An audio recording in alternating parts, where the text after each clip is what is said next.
We've been having a bit of fun with macro on the Fuji X series lately, looking at a few great budget options, but I've got one that might just help you step up without breaking the bank. This is the Meike 85mm 2.8 macro lens. Let's have a closer look. No pun intended. Do like the packaging, nice and solid. Clearly there's a bit of a carryover from the Nikon and Canon versions because it still says full frame on there, but you'll notice that macro is heavily featured across this lens, and this, frankly, we're going to keep saying it, is for manual focus macro. It's not supposed to compete with the nearest match from Fujifilm, not at all. That's not what we're looking at. Let's crack it open and see what it's like. Yes.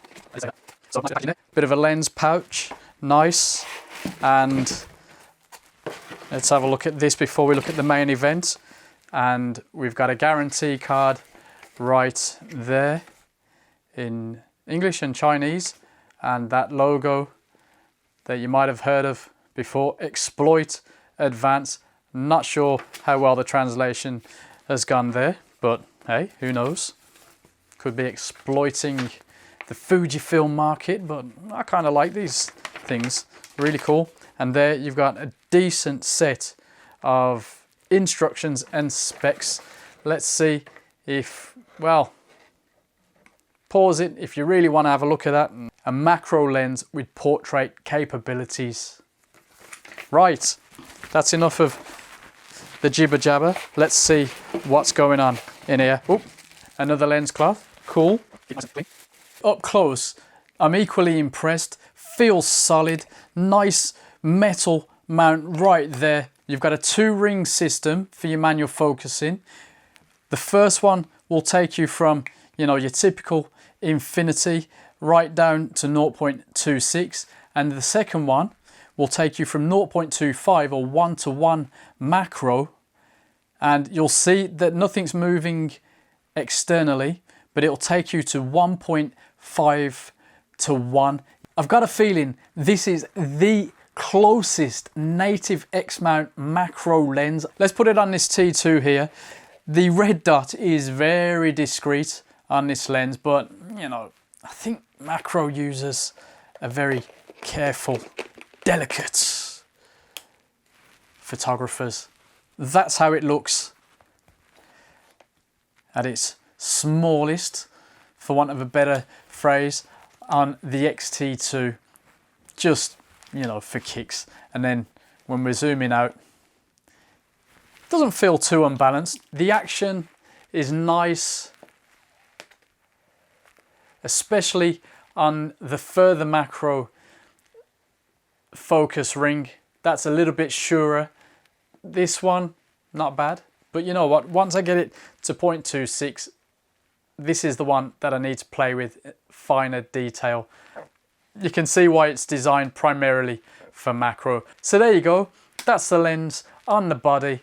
Let's go out, shoot it, throw up some samples and let you know my thoughts. It's just going to be some rough stuff so I can get an idea of what I'm dealing with this lens, because, you know, I don't want to go out and shoot anything super important if it's going to turn out to not quite be there. So far, so good. The thing is solid, actually feels decent in the hand. That is maybe not so relevant to you. And I think so far it's a winner, but it's all down to the image quality. So let's go check that out.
Once you've had a good play with this lens, you see it's not only superb for macro, but also for general around and about, or portraits especially.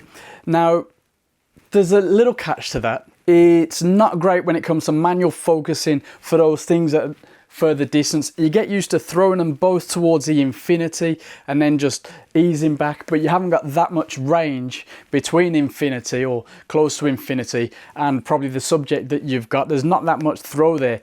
But when it comes to your macro stuff, you've got an insane amount of flexibility and range at 1:1 right up to 1.5:1, if I've even said that right. It is fantastic. The images are sharp, contrast is there, the distortion is negligible. In fact, if you look online, you know, the usual places, there are charts done with the Nikon and Canon versions which show just how on the money this lens is quality wise, and the Fujifilm version, at least from what I can see, having not looked at the other two versions, I think at least two other versions, it's right there, absolutely superb. Now, of course, I had to get used to it a little bit. It was a little bit funky with macro stuff, tripod, decent light, etc. Throw the ISO right down. But for general out and about portraits, etc., I think now I'm used to it, and that should be the same with any lens out there really. But you know, most lenses nowadays we can just pick up and go. Of course, I've been shooting for a very long time now, so I'm pretty much used to most lenses. You know, I can adapt quickly. Finally, it's something that I'm supposedly good at. And this one didn't take too long to get used to, but you do need to just have a little bit of patience just to get into it. But you know what? Primarily, you're getting it for macro, but if you just want to squeeze out your value for money, yeah, you'll be fine. As long as you're happy with manual focus and not having an insane amount of range, you just tune into it and you get used to it. The beauty is this thing is currently available for £264, £265 on Amazon. I'll leave a link below.